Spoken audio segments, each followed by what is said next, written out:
You are live now. Hello, everyone, and welcome to the penultimate installment in this term's Evolutionary Medicine and Public Health seminar series. I'm very excited to introduce Professor Graham Rook. Professor Rook is the Emeritus Professor of Medical Microbiology at UCL and is well known for his invention of the Old Friends hypothesis. More recently, Professor Rook has published a book with Chris Lowry called Evolution, Biodiversity, and a Reassessment of the Hygiene Hypothesis. The talk he has prepared for us will overlap with this chapter on human evolution, microorganisms, socioeconomic status, and reconciling necessary microbial exposures with essential hygiene. Professor Rook's talk will also overlap with his recent publication on the relationship between socioeconomic status and health deficit. And before I spoil any more of it, I'll hand over to Professor Rook to begin the talk. So over to you, Professor Rook. Thank you. I'm enormously flattered to have been asked to give this talk because it has to be said that, perhaps not surprisingly at my age, I've been more of a commentator than an active participant in this area of research for the last few years. But it is something that I think about an enormous amount because I think it's hugely important. The story began, of course, with the observation that the incidence of asthma was increasing dramatically, especially in developed countries. And that led initially to the assumption that something had gone wrong with the control of the immunological mechanisms behind allergic responses such as asthma.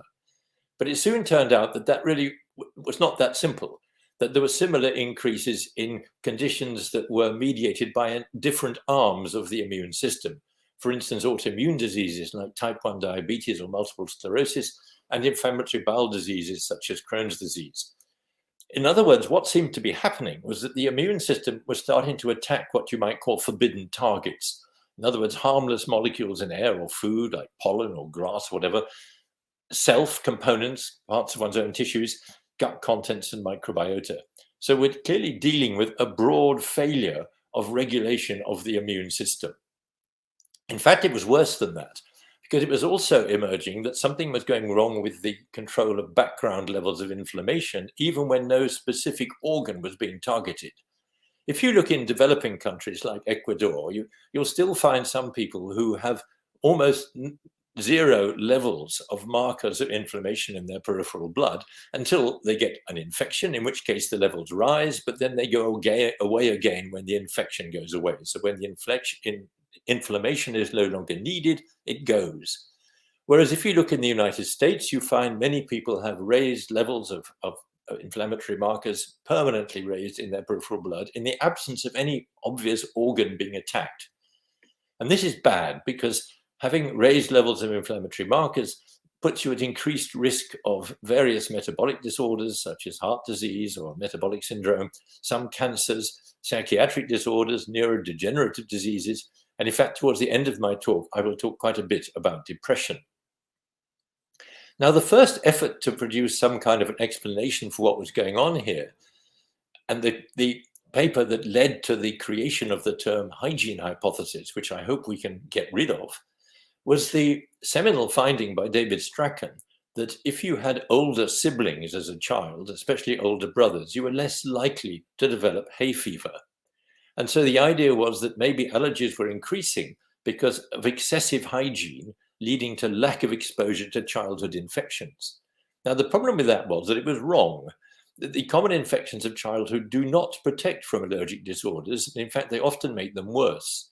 But as soon as you start looking at it from an evolutionary point of view, it's manifestly wrong because, as shown here, the common infections of childhood are mostly crowd infections that can't persist in small populations.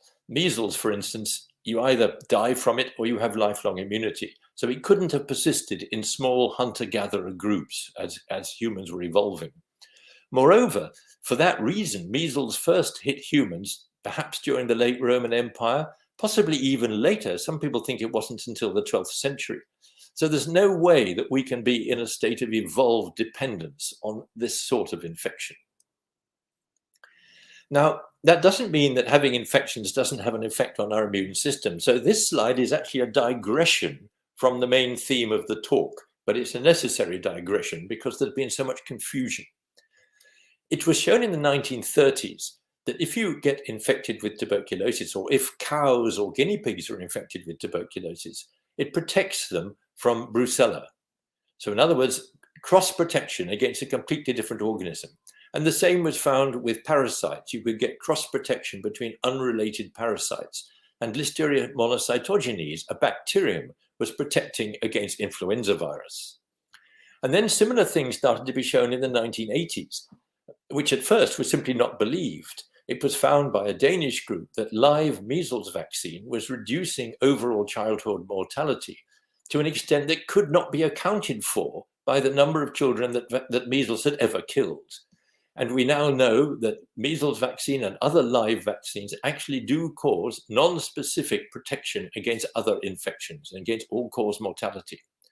And recently, a clinical trial using BCG, of course, which is a live TB vaccine, protects elderly folk like myself from viral respiratory infections. And that was a formal clinical trial. So in other words, having infections does cause non-specific cross-protective effects, which are mediated, we now know, mostly by epigenetic changes in monocyte stem cells. And this is now called trained immunity, although it was actually discovered in the 1930s. So infections, if we survive them, or live vaccines, which is a more sensible thing to get exposed to, do non-specifically activate the innate immune system, but they contribute very little to anti-inflammatory immunoregulation. But that has caused much confusion in the literature. I won't be talking anymore about infections. Now, let's go back to the evolution. We know that we evolved from and with microorganisms. About 1.5 billion years ago, an aerobic bacterium got into some kind of an ancestral host cell and became the mitochondria. So basically, all eukaryotic life forms evolved from a blend of 2 or more microbes. And remarkably, we now know that about 65% of human genes originated in microbes, and about 50% of the cells in the human body are microbes, mainly because of the organisms in the gut microbiota. And not surprisingly, therefore, about 30% or more of the small molecules in peripheral blood are actually microbial products, bathing all the cells in the body all the time. Now, we also, of course, evolved in a soup of microorganisms, as well as evolving from them. And these microorganisms inevitably would have got into the guts of all evolving creatures. Now, if you look over on the left here, the gut arrangement of arthropods and annelids, the microorganisms, of which in the average insect, for instance, there'd possibly be about 10 species, so it's not very diverse. They are separated from the gut wall by a chitin membrane. Then when you get to the ray-finned fish, and there's a little zebrafish down the bottom there, which I will come back to occasionally, the chitin membrane starts to disappear, and instead you get a mucous membrane, and you have a more complex microbiota consisting maybe of about 100 organisms.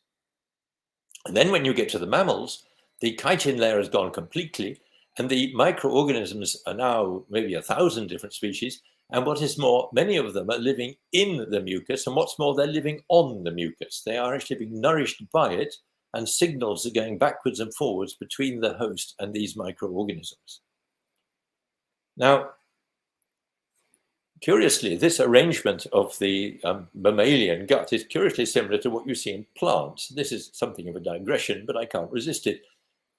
The plants secrete polysaccharide-rich components onto the surface of their roots, which attract and nourish partner organisms. And those organisms are sending signals and nutrients to the plant, and the plant is feeding the microorganism, rather similar to what's going on in our colons.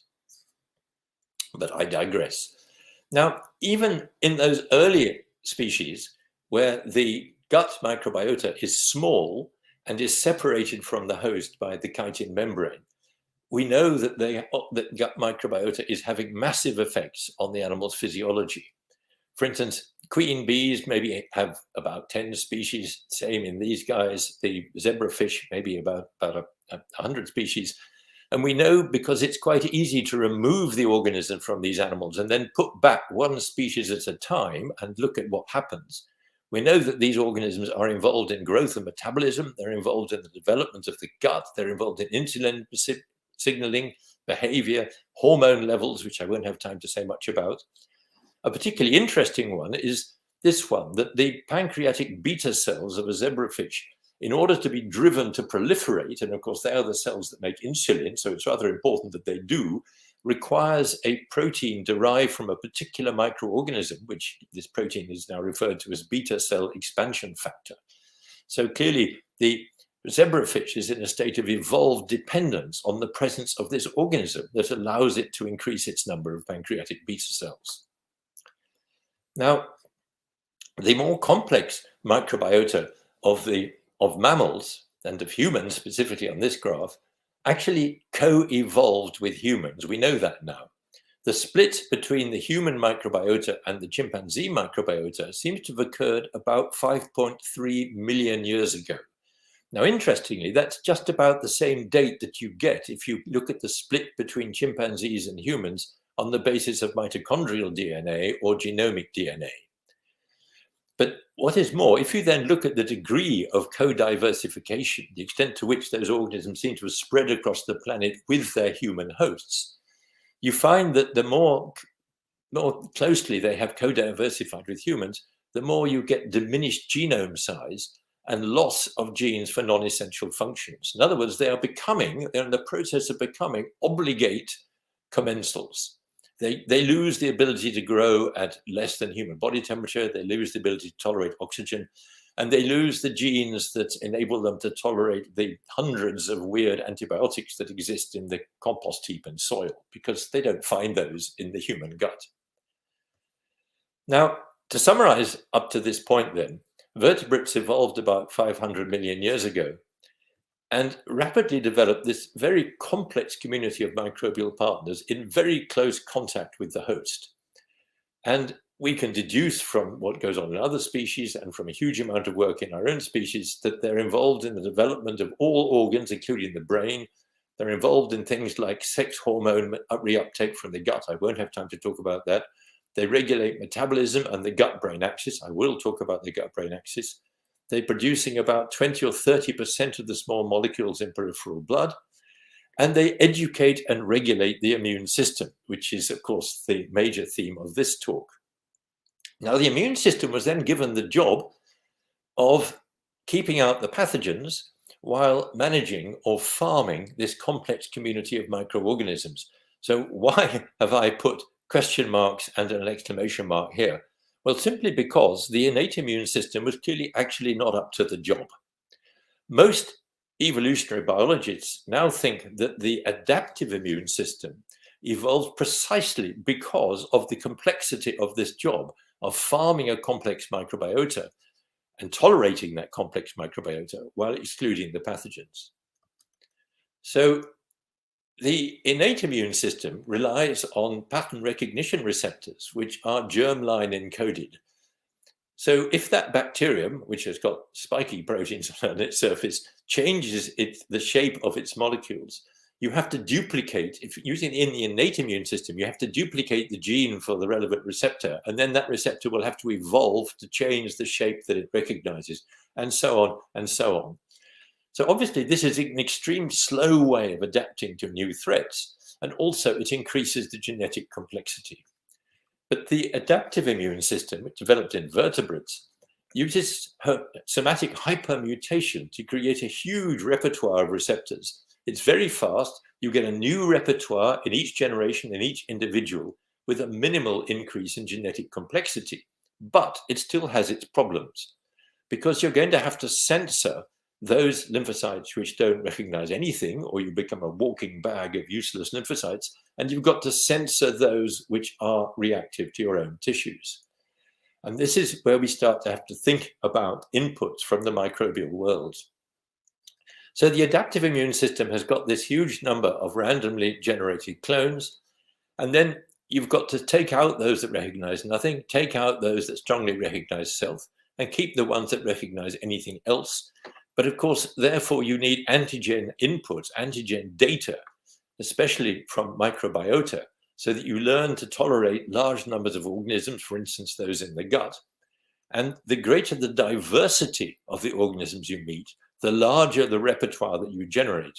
Now, you remember I mentioned earlier the fact that essentially because we inherited most of our genes from bacteria, we are more or less constructed from the same sort of repertoire of molecules as in all other life forms. All life forms share a kind of basic set of building blocks, variants of these genes that come initially from bacteria. So if you have a very large repertoire developed by very large exposure to, for instance, bacteria, you stand a greater chance of, by chance, having lymphocytes that happen to recognize a virus you've never met before, like HIV, for instance. And this has actually been demonstrated both in humans and in experimental animals. And then, in addition to the data, the antigenic data, you need micro-derived signals, because this population of lymphocytes that you keep has got to be determined in terms of whether it goes into the attacking lymphocyte department or the regulatory lymphocyte compartment, Treg, as they will be referred to occasionally. Now, there are a whole host of microbial signals that do this job, various components and metabolites. I won't have time to go into all of this. So in a way, a major theme of this talk then is what actually is the source of the data and signals that drive the appropriate compartmentalization and repertoire of our lymphoid system.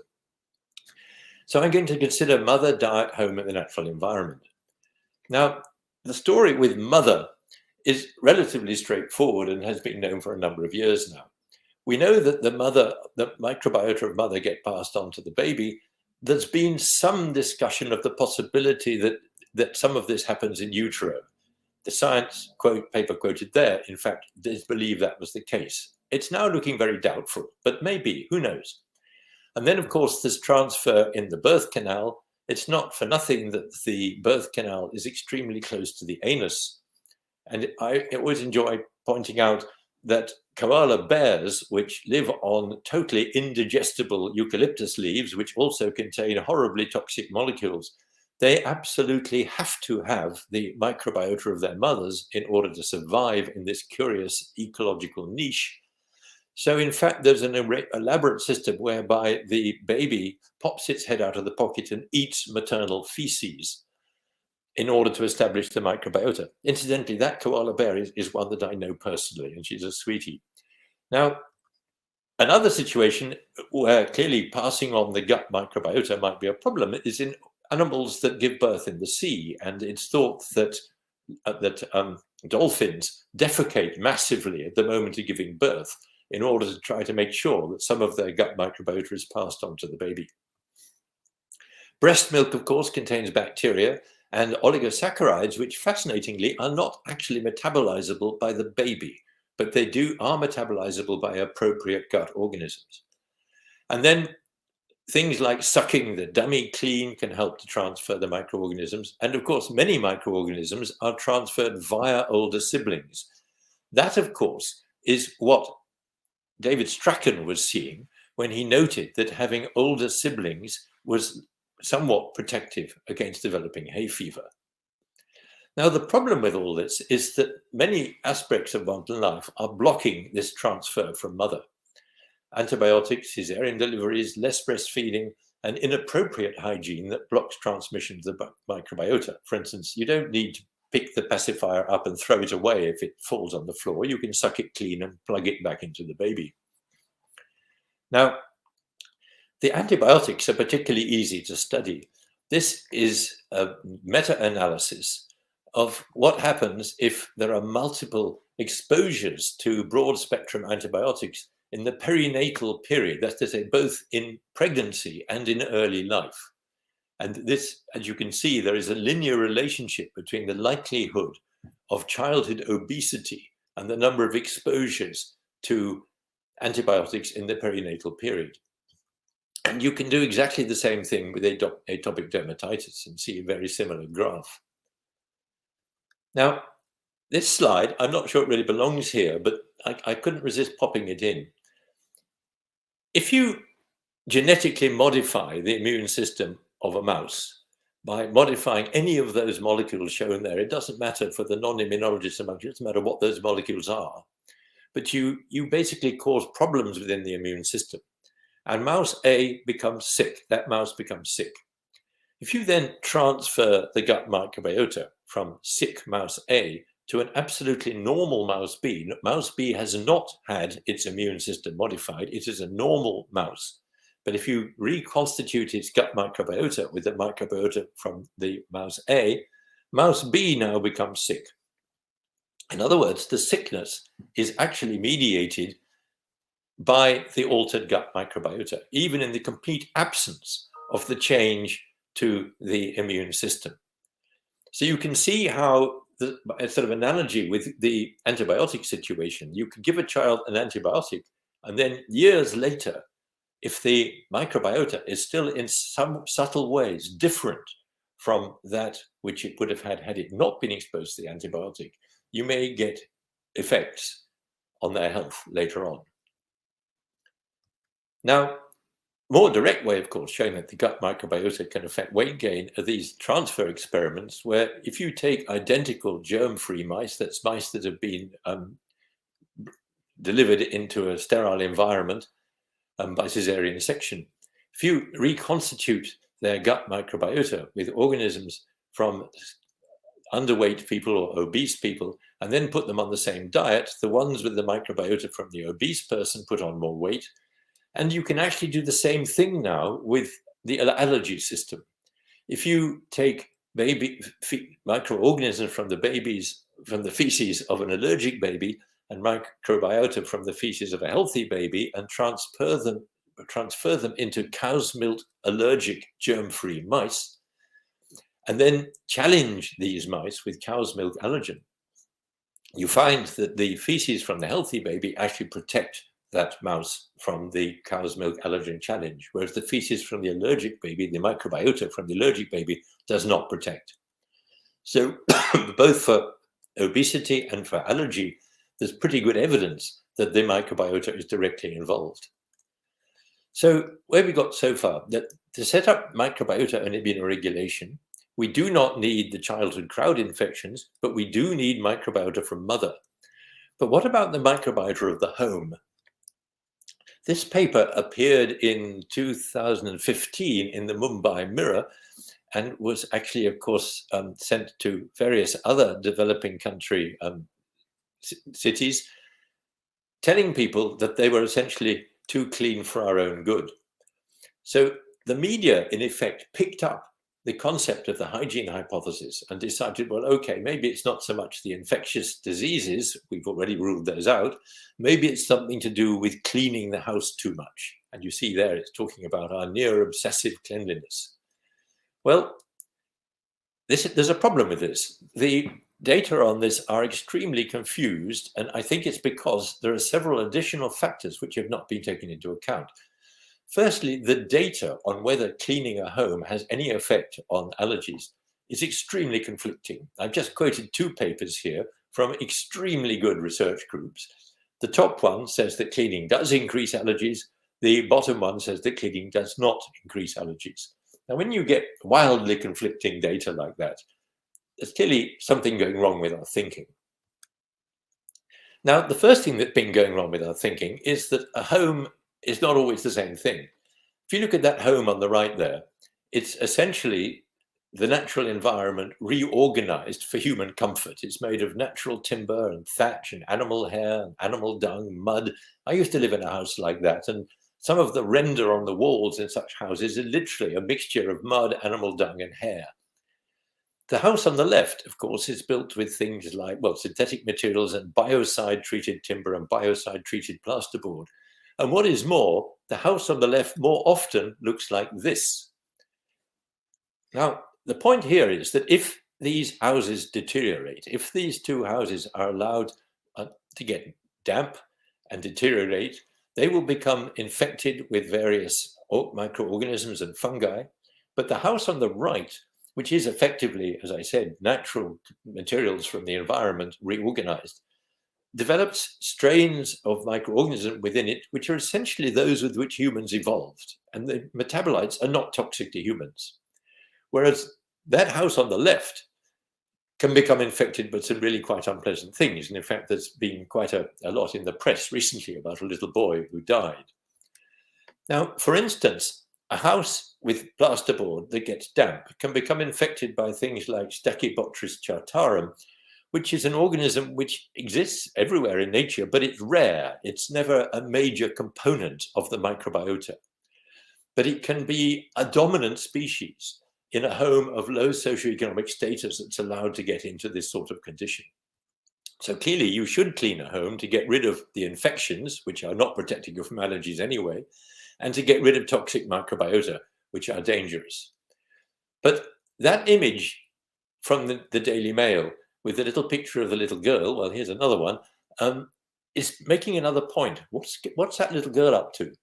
Now, those two references shown there are both references to the suspicion that cleaning personnel who are exposed to cleaning materials all day, every day as they work, tend to get lung disorders. Could the same be happening in a slightly different way in very young children? I mean, what does she have in that trigger spray that she has beside her? Now, we know that antigens in food or in air getting into the lungs or the gut should and usually do induce tolerance, as long as you've got a Treg driving microbiota in your gut. But what is beginning to emerge now, in that series of papers on the right there, is that something that is toxic, especially if it causes epithelial barrier dysfunction, so especially if it has some detergent function, may cause something quite different to happen. Because if the epithelial barrier is dysfunctional, you will get some host cell death, you get leakage through the epithelium, and this acts as a stimulus for a Th2 type response. That's the allergic type of response. The immune response doesn't realize that the antigen is not responsible for the problem, that it was the toxin and the detergent content. So the next time you meet that antigen, the antigen is treated as a proxy for something dangerous, and you get an allergic response to it. Now, it seems that the double-stranded DNA released from the cells is the key here. Double-stranded DNA in the cytosol is a danger signal. Quite rightly, you can see how that would evolve, and it provokes the immediate allergic type response. Get rid of it, blow it out. And there's more and more evidence that, in fact, this double-stranded DNA is a trigger for the induction of type 2 responses, or Th2 responses. And this particular molecule here, which I'm circling now, seems actually to be essential, in fact. This detector of double-stranded DNA seems to be essential for the development of allergic airway infection in experimental models. So it seems quite likely that what's actually going on in homes, it depends firstly on the nature of the home, and secondly, it might depend on your socioeconomic status, because if you're the kind of mother that is living in that horrible home, that horrible moldy home, and has got a baby under one arm and a spray in the other, your baby will be exposed to these materials. Whereas if you are in a wealthier home, the cleaning personnel are cleaning the home while the baby is elsewhere. Now, nevertheless, the environment of the home microbiota is protective sometimes. It is protective when it resembles a farm-like indoor microbiota, and it is protective if you have multiple pets. This rather charming paper by a Danish group noted that if you get as many as 5 dogs in your home, you are likely to have no allergies at all amongst your children. 5 dogs is too many for most of us. But it's a very interesting effect because the dog tends to bring the microbiota of the natural environment into the home. Now, the fact that the farm-like microbiota, the microbiota from animals in the natural environment, is protective had been sort of guessed in a way in 1873 by Charles Harrison Blackley, who was studying hay fever, which he called Catarrhus aestivus. He didn't know what it was, but he knew it had something to do with pollen, and he noted that farmers tended not to get it. And of course, this was then followed up by magnificent work, Erika von Mutes's group studying farm populations. Now, that is not Erika, incidentally, that's the farmer's wife doing all the work. I don't know where the husband is, but of course the result is she has to look after the baby too, and the baby is exposed to the farming environment. Now, rather than showing the farm data that Erika and others have generated, I'm going to go straight to data that comes from a group in Finland that has really taken this to the stage of actually doing clinical trials.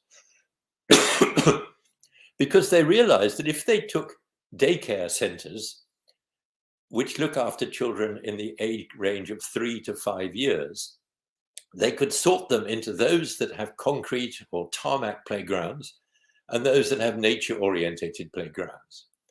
And then what they did was they took some of the ones with the concrete or tarmac playgrounds and added to those playgrounds leaf and soil material from forest floor and various planters for growing plants and peat block for climbing, lots of things to keep the children in contact with soil and in contact with material that came from a forest.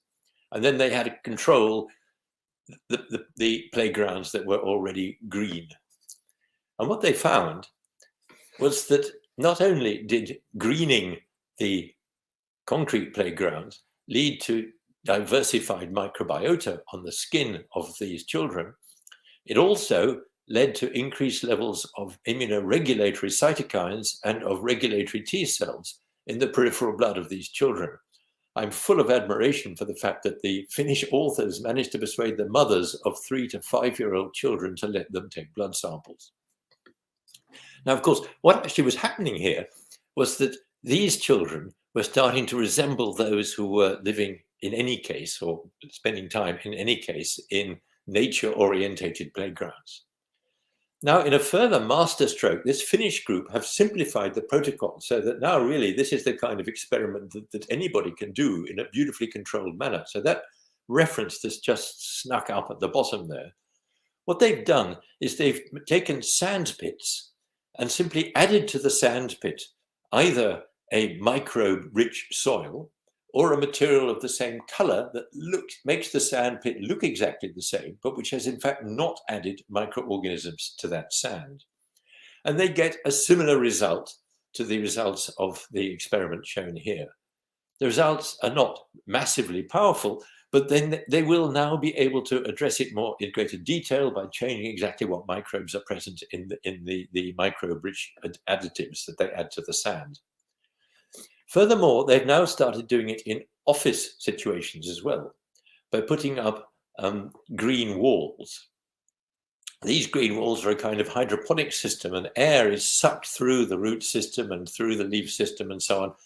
And again, what they find is that people exposed for a couple of weeks to this green wall have increased relative abundance of organisms which are generally thought of as being of an immunoregulatory type, and increased levels of immunoregulatory cytokines. Now, what is actually going on here? Well, probably multiple different things.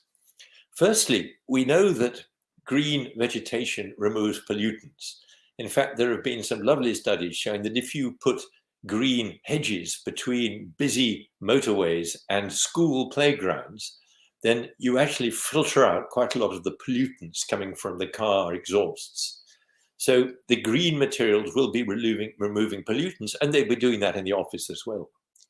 They also provide microorganisms, and they also provide, some of which are shown up there, for instance, and they also provide spores and bioaerosol. And I'm going to say a little bit about spores and bioaerosol now. Now, the spore-forming organisms constitute about 60% of the bacterial genera in the gut. Though only about 30% of the actual organisms in the gut are making spores, but more than people thought previously. Now, wherever humans have lived, obviously there are the spores of human gut-adapted strains in the natural environment. And these organisms are often strict anaerobes. So it's probably quite difficult for mother to transfer these organisms to her baby, because this will tend to happen via an oxygen-rich atmosphere. So it's thought that many of these spore-forming organisms get to the baby indirectly and later on via spores in the environment. We know that great apes eat spores. There is some evidence that developing humans populations ate soil. Sorry, I should have said soil there.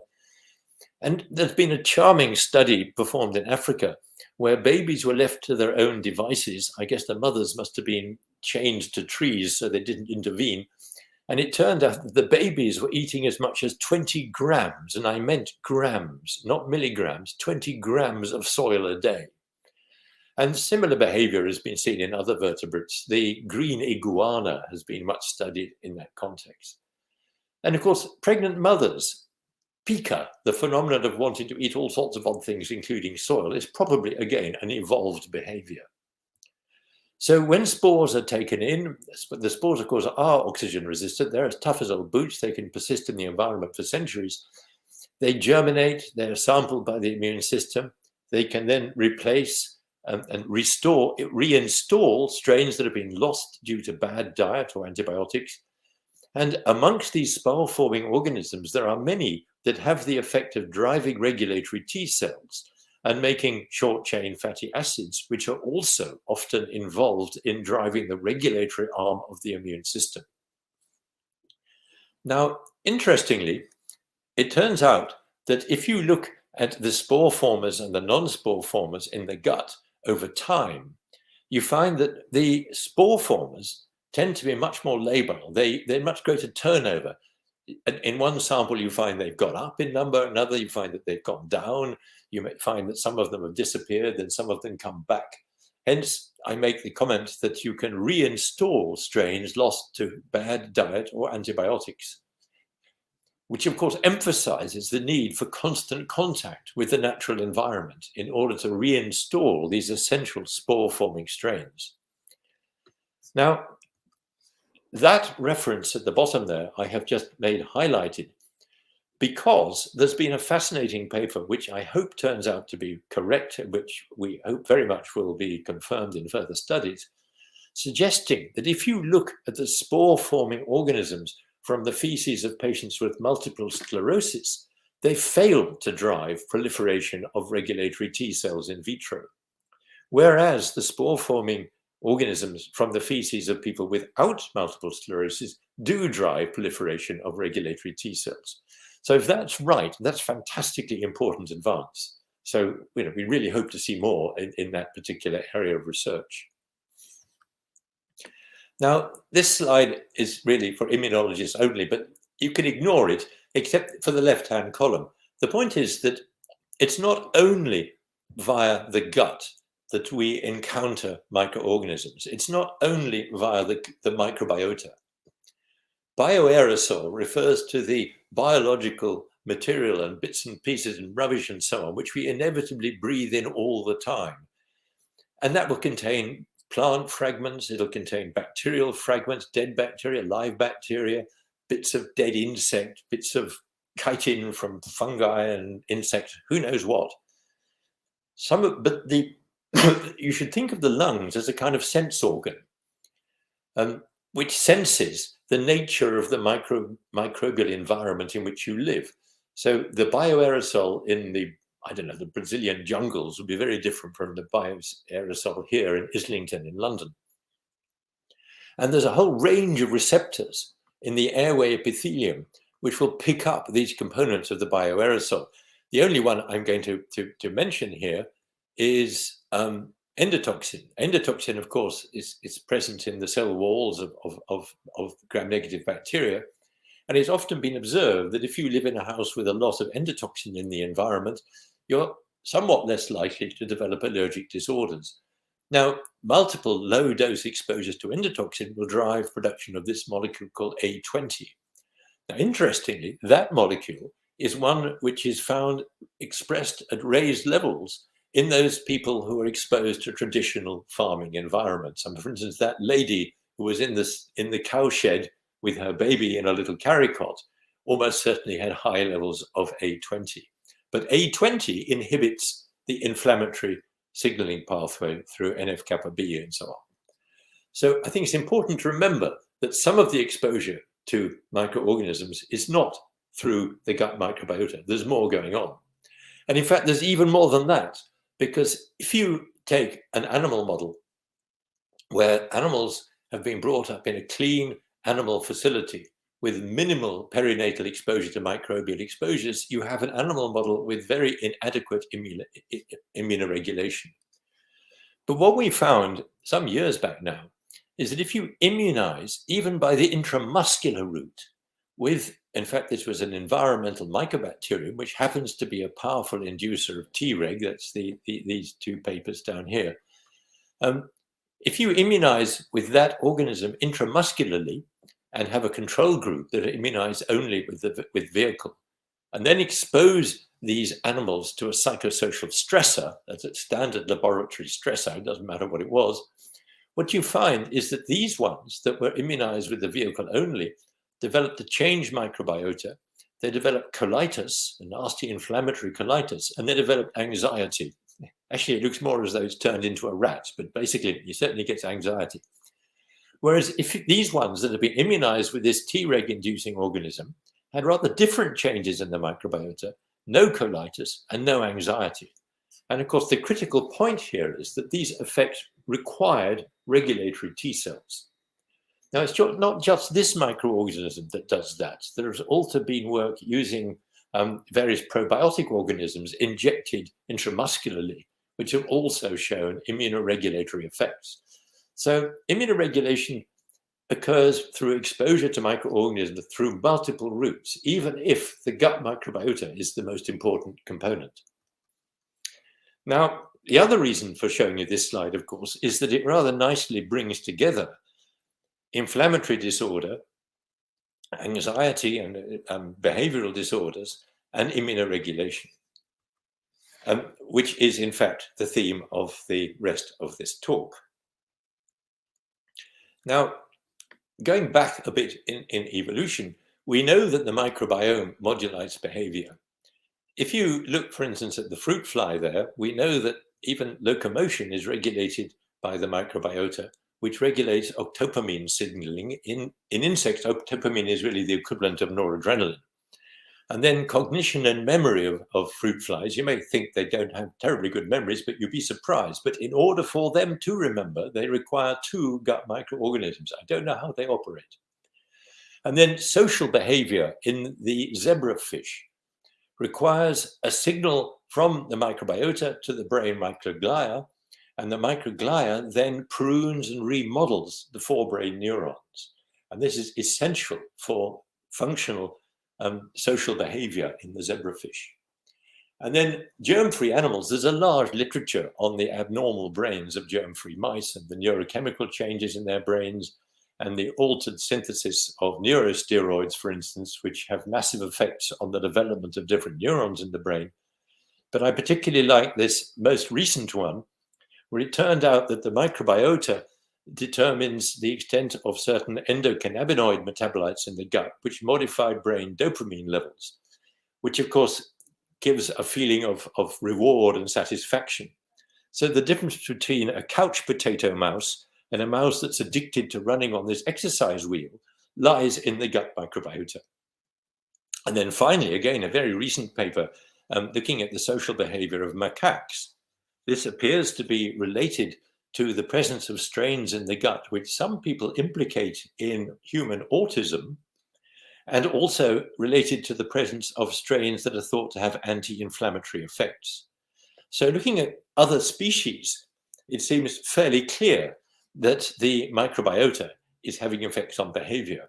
But I wanted to try to demonstrate this using exclusively human data from now on.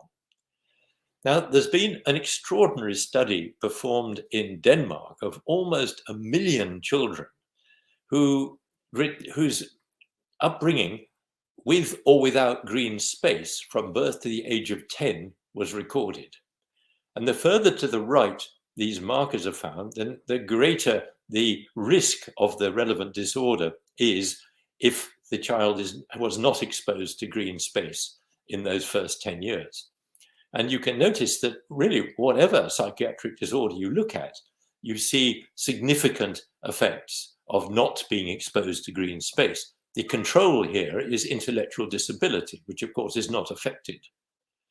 Now, attempts to see whether this was all due to urbanization or socioeconomic status show that if you correct for those, you do get some diminution of the effect. That's the purple things here. For instance, take depressive disorder, which is what I'll speak about most. You do get some diminution, but the effect is still there. So lack of exposure to green space appears to correlate with increased incidence of psychiatric disease. But why? Now that reference, which has just appeared at the bottom there, is a reference to a very recent review pointing out that without question, green space versus a rural versus an urban upbringing has profound effects on the nature of the gut microbiota. So the potential for it being something to do with the microbiota is clearly there. Now, one of the problems in getting to the bottom of this effect of green space has been the psychologists. They do seem to like doing experiments that lack controls.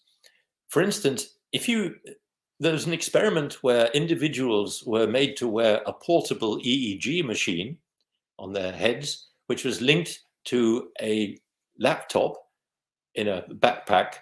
And then some of them went walking in the forest on the left or something like that. And some would have gone walking in a busy, trafficy street.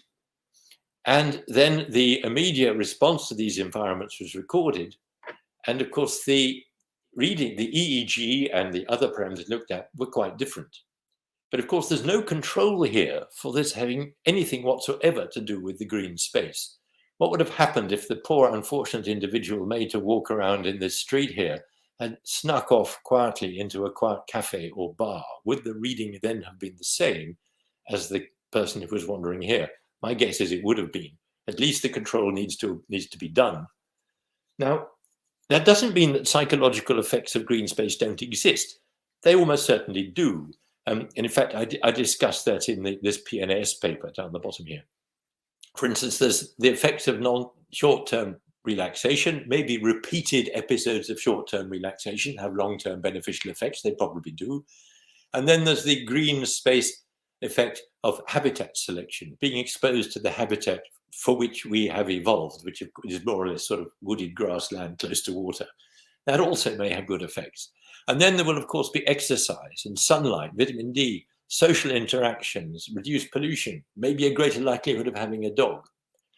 But of course, what I want to get at here is whether there isn't also a long-term microbiota-mediated immunoregulatory effect starting in infancy, starting in those first 10 years of the upbringing of the child, reflected in the Danish study I just showed you. Now, if there is, then we should expect to see evidence for an involvement of inflammation. We should see involvement of abnormal microbiota. We should see effects linked to childhood and type of upbringing. And we should be able to modify psychiatric disorders and brain function by modifying the microbiome. So I'll deal with these in order. Now, firstly, there's no question whatsoever that depression is now confirmed as a pro-inflammatory state. That review by Osimo et al. 2020, and the first reference, number 1 on the left, it really is an enormous meta-analysis, so it's so clearly obviously the case that I will not bother to show data for that. But that doesn't answer the question whether the inflammation is a cause or a consequence of depression. But there is evidence that in humans, it can be the cause. Firstly, some patients get treated with interferon alpha, which is a pro-inflammatory cytokine, for virus infections and so on. But this causes depression that can be treated with antidepressants in about a third of the patients. So the inflammatory cytokine is causing the depression. Similarly, we know that high levels of C-reactive protein, base level C-reactive protein, predict depression 12 years later in adults, UK, in government employees. That was one of the extraordinary studies done on the Whitehall personnel by Sir Michael Marmot. And similarly, raised C-reactive protein at recruitment predicts risk of post-traumatic stress disorder in US Marines. And finally, it was shown that baseline interleukin-6, another pro-inflammatory cytokine, in UK school children at 9 years predicts depression or psychosis at 18 years. So accumulatively, this is pretty good evidence that the inflammation can precede the depression. It's easy to demonstrate in experimental models, but what I'm trying to get at here is the human. Well, okay, so inflammation is involved, but what about the microbiota? Well, there are dozens of studies finding altered microbiota in depressed individuals, but it's not very consistent in terms of what changes are found. There's an enormous review. The Spitchak et al. Review there is absolutely amazing. And anybody who wants details of what is known about this should look at that. There certainly seems to be some implication that maybe butyrate production and other metabolic pathways do correlate with quality of life. So as I shall be mentioning later, it may be more the metabolic pathways than the actual organisms that matter. But I think that what we really have to bear in mind that if you look at the microbiota of depressed individuals, you are looking simultaneously at the consequences of the stress caused by being depressed and at any involvement of the microbiota as the cause. And obviously, if you're looking simultaneously at the consequence and the cause, it's a little bit difficult to unravel what is going on.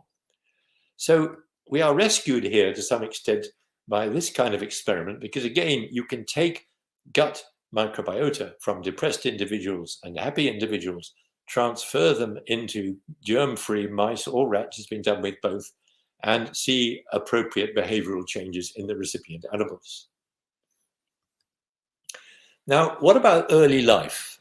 I've mentioned quite a bit of data about early life affecting early life exposure to the natural environment, correlating with the likelihood of developing psychiatric diseases later on. But what about early life stress?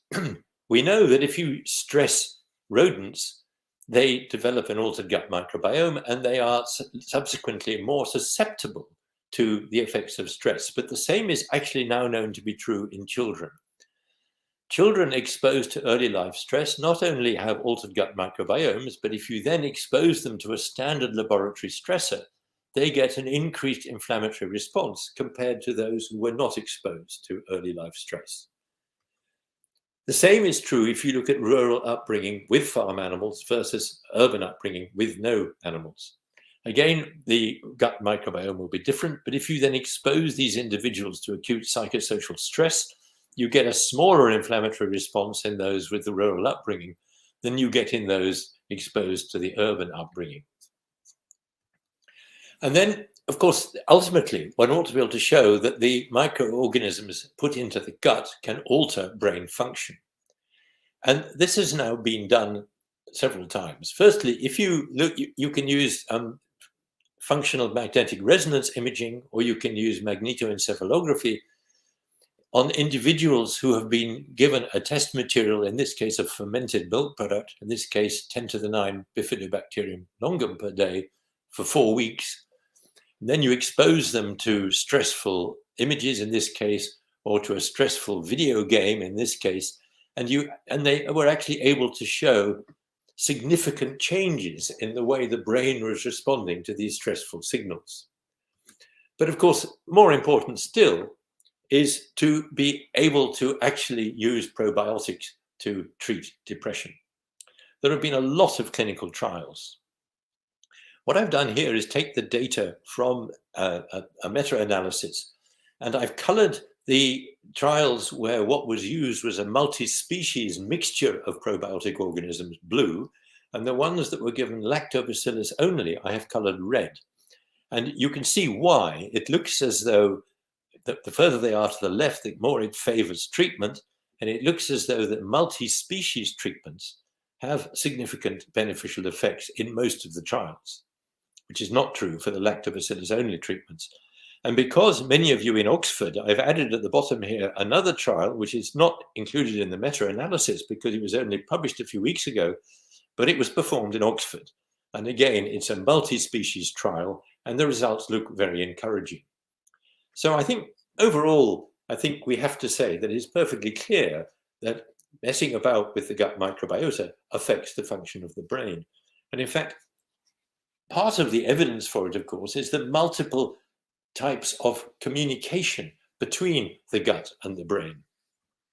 Obviously, the nature of the microbiota depends a bit on your diet. This Mediterranean diet here I have modified for my own benefit by the addition of a glass of red wine, you will notice. But that gut microbiota can signal via the vagus nerve, it can signal to the brain via spinal afferents, It signals to the immune system, which can then release other mediators which get to the brain. It can signal directly via the circulation. But in fact, there's so much more going on. These mechanisms I've mentioned in relation to other species. Then we now know that the gut microbiota can modify microRNA levels in the amygdala and prefrontal cortex. We know that it can modify the maturation of the microglia. And there's just been some huge reviews of the multiple metabolite changes that the microbiota can induce. For instance, short-chain fatty acids and tryptophan metabolites, which include, of course, things like serotonin, bile salt metabolites, and of course, the things we haven't discovered yet. So there's a massive dialogue between the brain and the gut microbiota, which both explains the difficulty of getting completely on top of this and understanding what's really going on, and also explains why it's fairly clear that these effects actually do exist.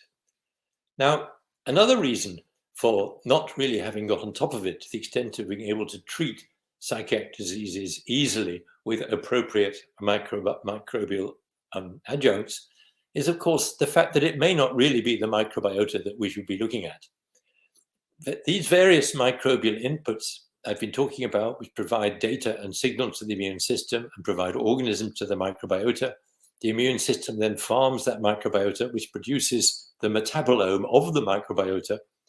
These then modify the immune system. So we've got this feedback system producing a metabolome ultimately, which is interacting with the metabolome of the host, which is going to be affected by the host epigenetics and genetics, and also by other factors such as lifestyle and so on, which I won't talk about now. So ultimately, of course, I see this as like a sort of huge quadratic equation. The different microbiomes which might be capable of solving this equation to give a hollow metabolome, the combination of the two, which is appropriate for the health of the host. There may be many possible solutions to it, many possible microbiotas that will depend on diet and on the genetics and epigenetics of the host.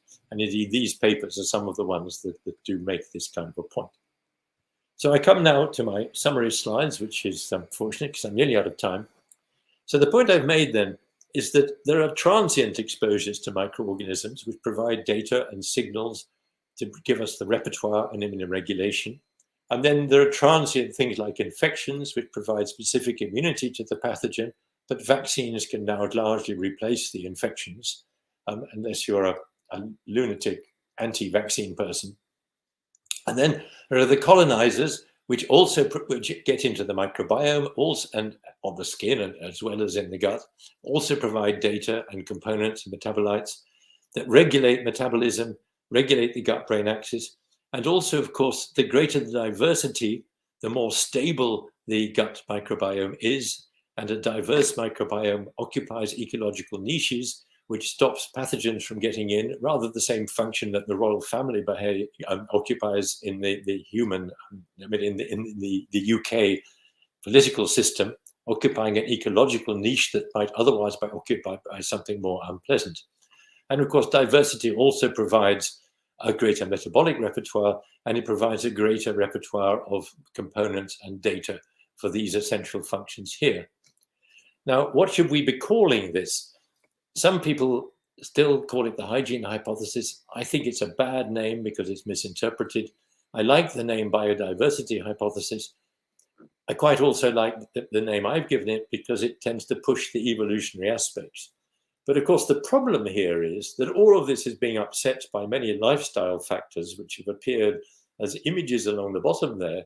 And of course, the point about all these factors is that they're practically all things that exclusively affect people at the bottom end of the socioeconomic scale. So this is my last slide. I think it's terrifyingly obvious now that wealthy people are able to recreate an environment which pretty much resembles the one in which humans evolved. Wooded grassland close to water. Well, it's not exactly that, but it has the same features. It's relatively pollution-free, no doubt. They also have an excellent diet.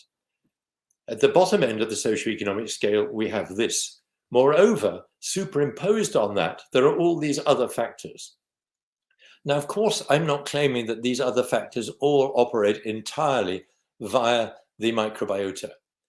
Some things like pollution, for instance, or smoking clearly have direct pharmacological effects on other systems, for instance, carcinogenic effects and so on, or direct effects on the brain. But they also have profound effects on the microbiota. And pollution, in fact, affects the microbiota of the environment as well. So that, in fact, although you think you're being exposed to the natural environment, if there's a lot of pollution around, that environment actually isn't natural anymore. And the microbiota in that environment is not natural.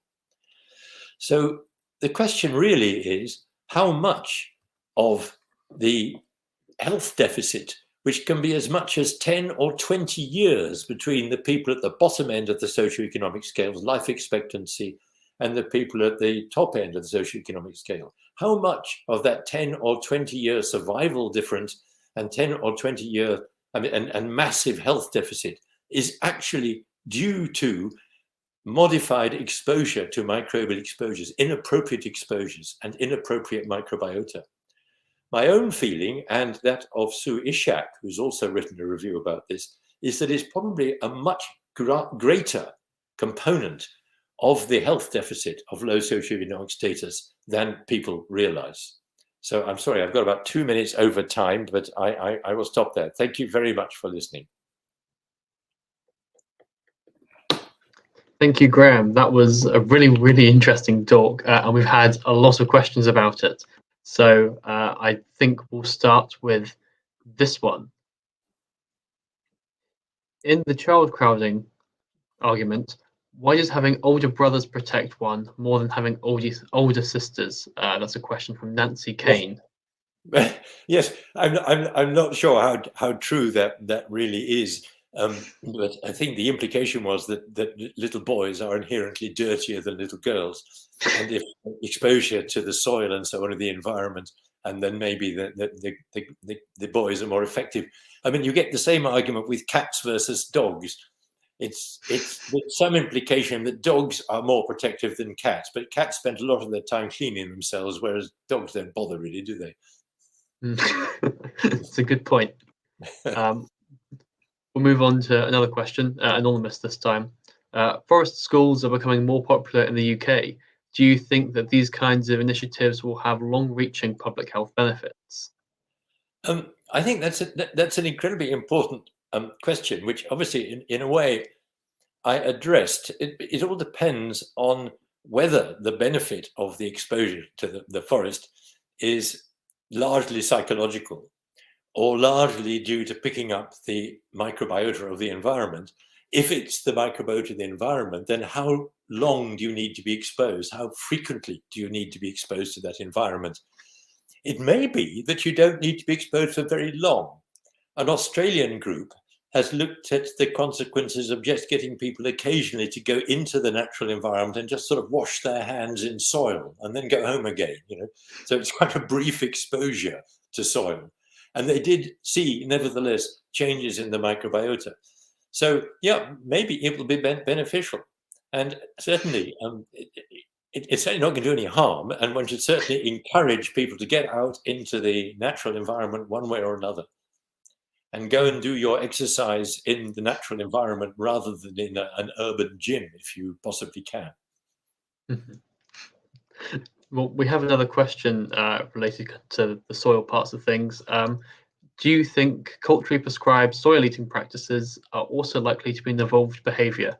I do think so, because as far as we can see, virtually all vertebrates do it. I said the green iguana has been studied a lot, and I told you about that paper with the babies. So I can't help putting silly comments into it when I talk. It just, but more than I can stop myself from doing. But it just so happens in that paper, one unfortunate thing was that the babies didn't only eat 20 grams of soil, but they were eating chicken poo as well, which it has to be said is probably not a very good idea. No, but I do think that the eating of the soil is likely to be an evolved behavior. And of course, pica in pregnant women. What is going on there? It's usually regarded as some sort of psychological deficit. I bet it's not. It seems much more likely that it's an evolved behavior. Mm-hmm. And another question on the microbiome cell. Are helminths from the soil contributing to the gut microbiome as well? I used to think that helminths were important. And if anyone wants to see a sort of debate about that, a recent debate in the journal, also called EMPH, you will find the arguments put forward. It used to be a very rational idea. The idea was that helminths, because they want to avoid killing the host, immunosuppress the host, so there's less immunopathology. So the idea was then that if you are born and rapidly exposed to helminths, then your immune system evolves in the presence of this immunosuppression, so kind of compensates for it. So if you then remove the helminth, your immune system is going to go wild. It's going to be over-inflammatory. Now, that's a nice idea, but there's a problem, which is that different helminths use different immunoregulatory mechanisms. Moreover, even in helminth-rich parts of the world, the load of helminth that different people have on board is enormously variable.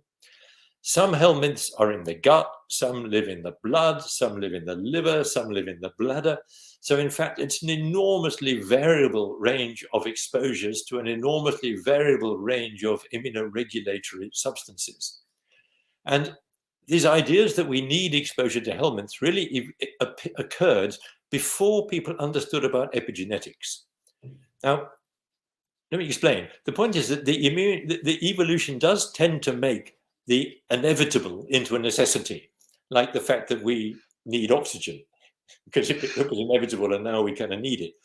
But what evolution avoids doing is making the intermittent and occasional into a necessity. Because if it does that, then you have gene-environment misfit, mismatch, and you're going to get into trouble. Now, the only trial of helminths which has ever worked was a trial in Argentina, where people with multiple sclerosis who will have had helminth infections as children, and also their mothers will have had it while they were pregnant, when they were allowed to get reinfected with the parasites that they would have had as children, this caused miraculous remission of their multiple sclerosis. And if they then had to treat the helminth, then the multiple sclerosis came back. But the point about this is that those were children whose immune systems will have developed epigenetic modifications to cope with the presence of helminths in early life. Now, when clinical trials are performed in Europe or in America, they basically don't work, because the people in Europe or America do not have epigenetically modified immune systems that require the presence of helminths. After a few generations without the helminths, they are no longer necessary. Now, saying that is liable to expose me to millions of rude emails from people saying, oh, but I've treated myself with a helminth and it's cured my illness. Yes, I believe you, but that's something different. Certain people with certain inflammatory disorders who happen to have a defect in their regulation of their immune system that happens to be that which can be fixed by the immunoregulatory molecules of a particular parasite may well benefit from exposing themselves to that parasite. But that's not the same thing. And of course, what is saying that we're in a state of evolved dependence on the helminth. What we need to do, of course, is identify these immunoregulatory molecules from these parasites and use them as treatments in people for whom they are the appropriate treatment. But clinical trials of helminths in Europe and in America, I believe, are going to continue to not work. So sorry, that was rather a long answer, but it's quite a complex issue. Mm-hmm. Another question, this one from James Shelton. Are probiotic supplements effective at adding diversity to our microbiomes? Well, it all depends, of course, on whether the probiotic supplement is merely a temporary signal to the immune system and to the gut and to the brain, or whether some of those organisms actually colonize and stay there. I think the duration of time for which they colonize is somewhat variable, but I'd be surprised if after intense therapy with appropriate probiotic mixtures, I'd be surprised if there are not some long-term changes in the microbiota. There must be studies that have looked at that, and I confess I don't think I'm completely up to date on that point. Thank you. We have another question, this time from Kate. Should we expect people living in deserts to be worse off because sandy environments aren't the green ones we evolved in? I think that was in response to your slides earlier. I've often asked myself that question because it is an interesting one. I think the bottom line is that even the guy who lives in a desert country spends as much time as he can in the oasis and sitting beside his camel. I think that the idea that one would live in an atmosphere uniquely exposed to the rather depleted microbiota of the desert, I doubt whether that happens. But of course, it's the sort of question that needs to be investigated. There's so much work to do. So, I'm getting too old for it. Please get on and do it. We'll see what we can do. And one final question, unless another one comes through later. There are clear implications for treating mental health disorders. What is the reception of these ideas like in the clinical psychiatry or psychology community? Well, I think the psychiatric and psychological community is getting more and more excited. And in fact, remember that I showed you one reference with the name that I can't pronounce because I think it's probably Portuguese. It began with a B and it had a squiggle over the middle of it, which is a clinical trial that's just been published, that has been performed in Oxford by psychologists in Oxford. So in your own university, people are getting very excited about these possibilities. I hope I've convinced you that the gut microbiota brain links are absolutely incontrovertible, not just in experimental animals and fruit flies and zebrafish, but also in humans. Therefore, it must be a valid target for treatment of psychiatric disorders. It's just that there's so much more to learn about the metabolome involved and about the microorganisms involved. I was stressing the problem of looking at the gut microbiota of depressed people when you're looking simultaneously at both the cause and the consequence of the disease you're studying. Well, thank you very much, Graham, and thank you everyone for attending. This concludes this week's seminar. I have been told to remind you that the next seminar will not be next week, but the week after, which I believe is the 8th of March. And we're looking forward to seeing you all then. Thank you very much. Bye-bye, and many thanks.